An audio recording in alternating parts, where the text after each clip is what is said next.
everyone.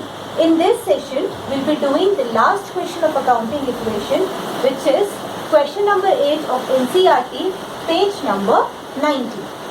So according to the question, first transaction is Manoj started business with cash amounting to 2,30,000, goods amounting to 1 lakh and buildings amounting to rupees 2 lakh. So in this transaction, Manoj has brought into the business cash, goods and buildings. So as we know, cash, goods and buildings all are considered as assets. So we will open a separate column for each of this item on asset side. So cash will be opened on asset side, plus stock, as goods are also known as stock, and buildings is also considered as an asset. Now, the amount of cash the businessman has brought in the business is rupees 2,30,000. Amount of goods is rupees 1 lakh and building is of rupees 2 lakh. Now, all this amount at the same time is a capital for the business also, because it is a claim against the business as liability. So we will add all these amount and record the total amount on capital side. So total of cash, stock and building is rupees 5,30,000. Moving on to the next transaction, which is he purchased goods for cash amounting to rupees 50,000. So businessman here has purchased the goods. Purchase the goods means goods is an asset. Asset is increasing with amount 50,000. So we will add 50,000 on stock column, as stock is increasing by the amount 50,000. Now goods have been purchased for cash. That means there is an outflow of cash in purchasing the goods. So we will deduct the amount 50,000 from cash column. So by deducting 50,000 from 2,30,000, we will get the amount 1,80,000. At the same time, stock amounting to 1,50,000. Buildings will remain the same, 2 lakh rupees, and capital will be rupees 5,30,000. So this is the new equation by solving these two equations. Now third transaction is he sold goods costing rupees 20,000 for rupees 35,000. So in this transaction, goods amounting to 20,000 has been sold.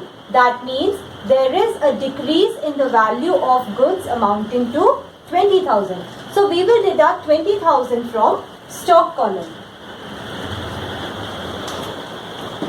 And at the same time, these goods have been sold for rupees 35,000. That means by selling the goods of 20,000, company is getting a cash of rupees 35,000. So we will add this amount on cash column.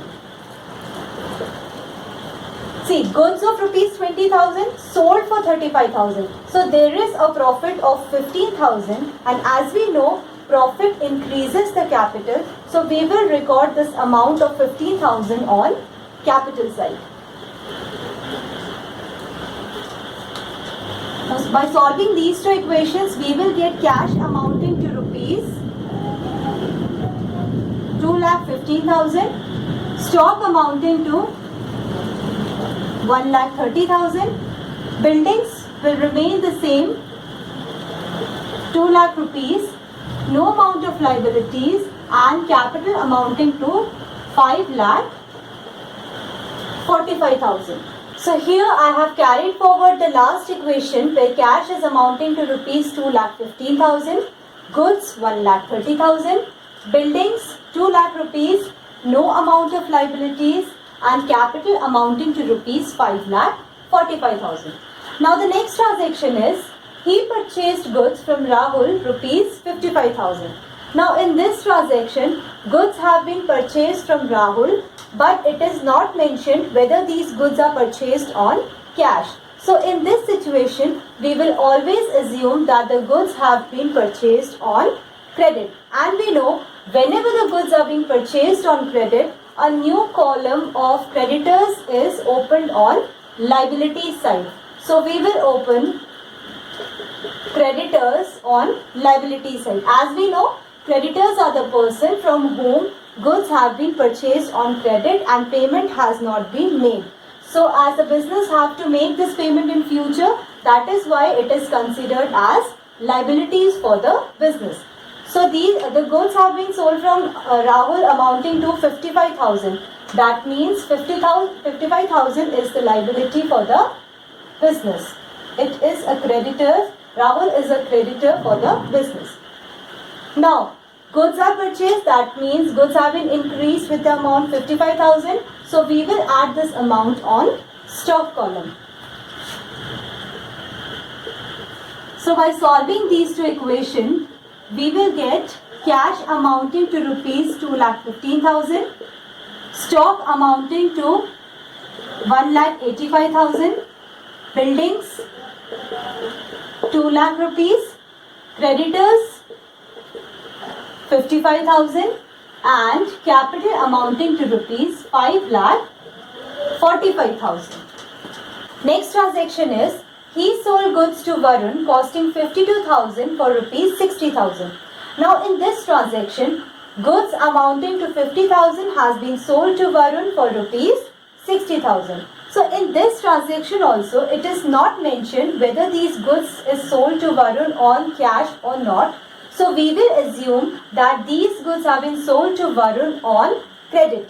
And we know whenever the goods are sold on credit, we will always open debtors column on asset side, as debtors are the person to whom goods have been sold on credit and the payment has not been received. So debtor will receive the payment in future. That is why it is considered as an asset. So here goods costing 52,000. So 52,000 goods have been sold. That means there is a decrease in stock with the amount 52,000. So we will deduct 52,000 from stock column.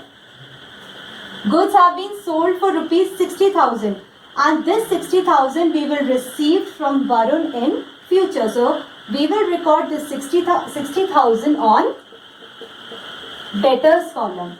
So goods were 52,000 and it is sold for 60,000. That means there is a profit of rupees 8,000 and we know profit always increases the capital. So we will add 8,000 rupees on capital column. Now by solving these two equations, we will get cash amounting to 2,15,000, stock amounting to 1,33,000, buildings will remain the same 2 lakh rupees and debtors amounting to 60,000. On liability side, creditors amounting to 55,000 and capital amounting to 5,53,000. So here is the carried forward equation where cash is amounting to 2,15,000, stock 1,33,000, buildings amounting to 2 lakh rupees, debtors 60,000, creditors 55,000 and capital amounting to 5,53,000. Now the next transaction is he paid cash to Rahul in full settlement of rupees 53,000. So Rahul was our creditor to whom the amount due was rupees 55,000, but Rahul has agreed to receive only 53,000 in return of 55,000. So that means we have paid only 53,000 to Rahul and Rahul is agreed to receive 53,000 in case of 55,000. So here we will write off all the liabilities which have to be paid to the creditors. That means we will write off the whole amount from the creditors and we have paid the amount 53,000 in the form of cash. That means we will deduct 53,000 from cash and also the company is receiving a gain of rupees 2,000 as the amount of creditors was 55,000, but he has agreed to only receive 53,000. So there is a profit of rupees 2,000. 2,000 increases, this profit increases the capital, so we will add 2,000 on capital side. Now by deducting 53,000 from 2,15,000, we will get amount 1,62,000.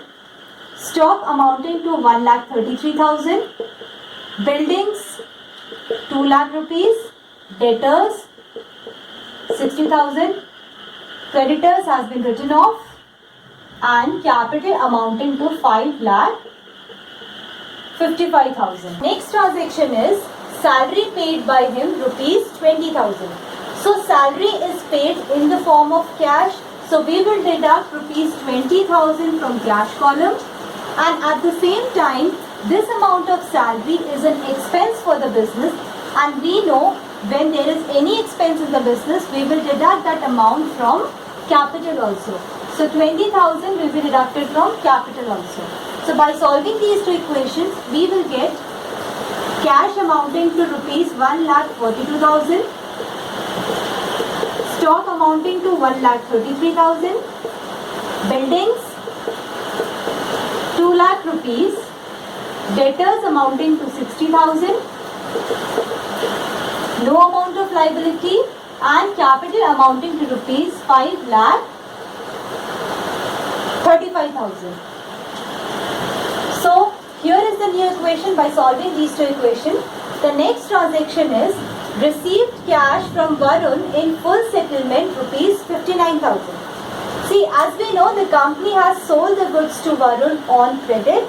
That is why we opened the debtors column on asset side. That means company will have to receive 60,000 from Varun. So company was supposed to receive 60,000 from Varun, but company has agreed to receive only 59,000 in full settlement. So we will write off the whole amount of debtors because company is agreed to receive only 59,000. So debtors will be written off. Now here cash has been received from Varun of 59,000. So we will add this amount of cash on cash column. Now company was supposed to receive 60,000, but it has received only 59,000. So there is a loss of 1,000. Loss always decreases the capital. That is why we will deduct 1,000 in capital column also. Now by solving these two equations, we will get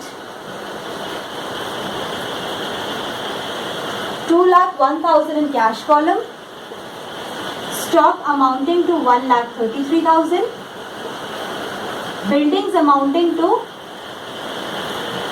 2 lakh rupees, no amount of debtors left as debtors are written off,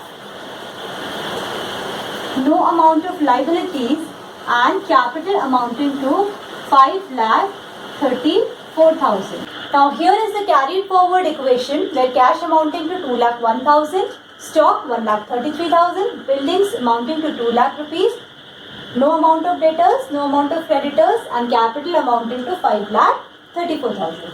Now next transaction is rent outstanding rupees 3,000. So as we know, the company will have to pay the rent, but it has not paid the rent yet. That means it is an outstanding expenses. Outstanding expenses is always a liability for the company because the amount is due to be paid. That is why we will open a new column of outstanding expenses on liability side. So as we know, rent outstanding is 3,000. That means 3,000 rent has to be paid by the company in future, and at the same time rent is an expense also. It will be deducted from capital. So we will deduct 3,000 from capital also. Now by solving these two equations, we will get cash amounting to 2,10,000, stock 1,33,000,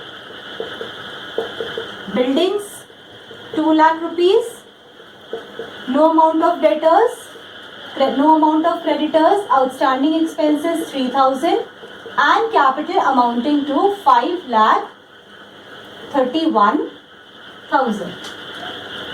Now next transaction is prepaid insurance rupees 2,000. Now prepaid insurance means the amount of insurance which we have paid in advance, and we know that prepaid expenses is an asset because these are the assets from which the benefits will be get in future. So prepaid expenses is an asset, so we will open a new column of prepaid expenses on asset side. Now, so we company has already paid 2,000 as insurance, and this insurance has been paid in the form of cash. So we will deduct rupees 2,000 from cash column also. Now by solving these two equations, we will get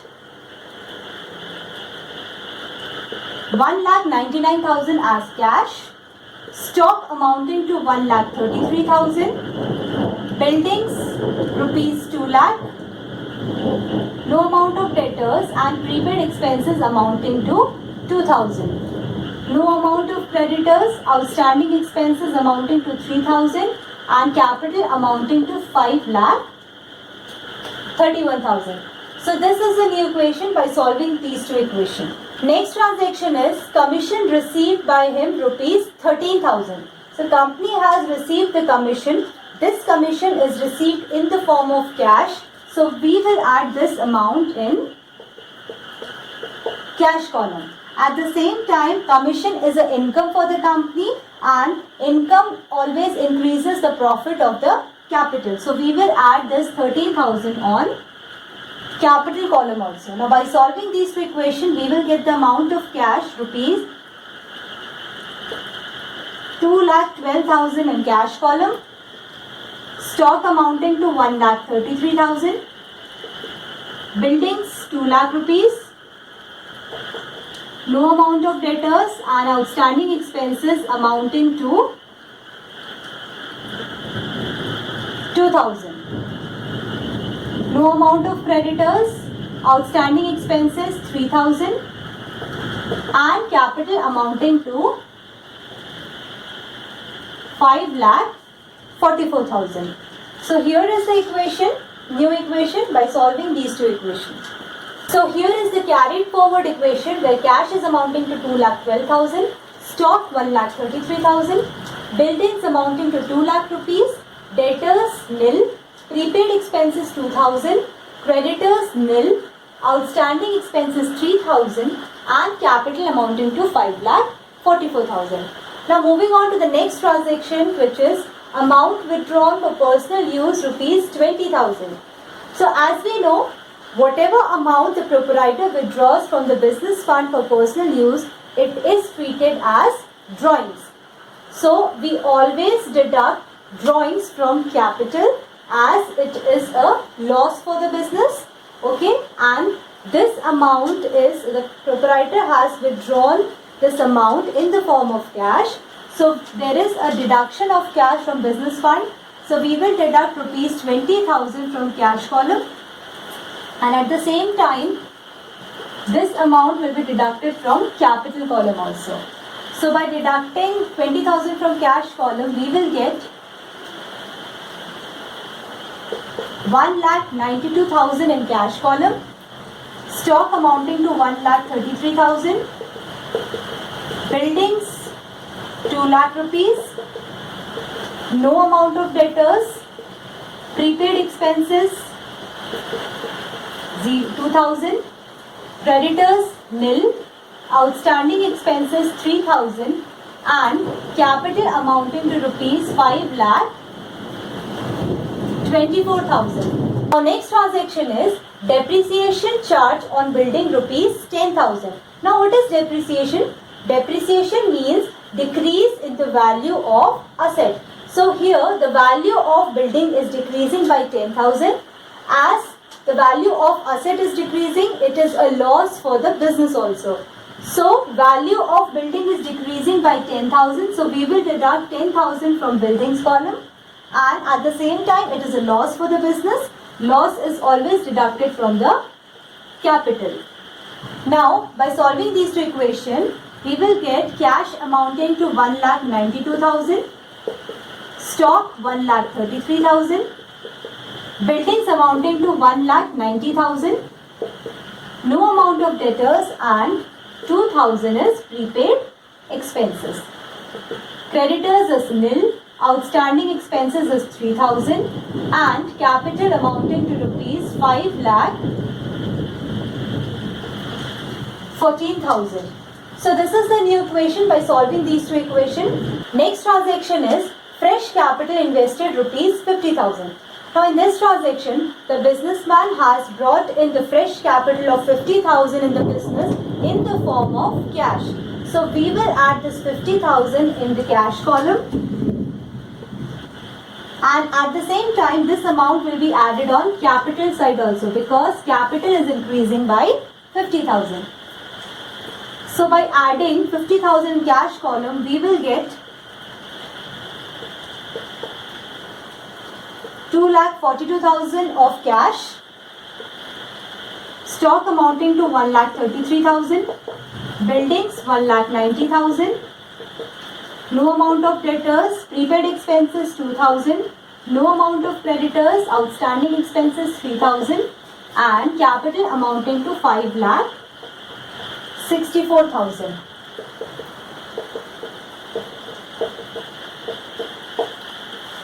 So here is the new equation by solving these two equations, and the last transaction is purchase goods from Rakhi rupees 10,000. Now in this transaction goods have been purchased from Rakhi, but it is not mentioned whether these goods have been purchased in cash. So we will assume that these goods have been purchased on credit. So here Rakhi will be the creditor. Creditors will be increased by 10,000. Goods have been purchased, that means there is an increase in the stock. So we will add this 10,000 in stock column also. Now by solving these two equations, we will get cash amounting to 2,42,000, 1,43,000 of stock, building amounting to 1,90,000, no amount of debtors, prepaid expenses 2,000, 10,000 of creditors, 3,000 of outstanding expenses and 5,64,000 as capital. So this is the final equation where cash is 2,42,000, stock 1,43,000, buildings 1,90,000, no amount of debtors, prepaid expenses amounting to 2,000, creditors 10,000, outstanding expenses 3,000 and capital amounting to 5,64,000. So this is how the question based on accounting equation is to be solved. With this, we have completed the topic accounting equation. In the next session, we'll continue with some more topics. That's all for today. Thank you.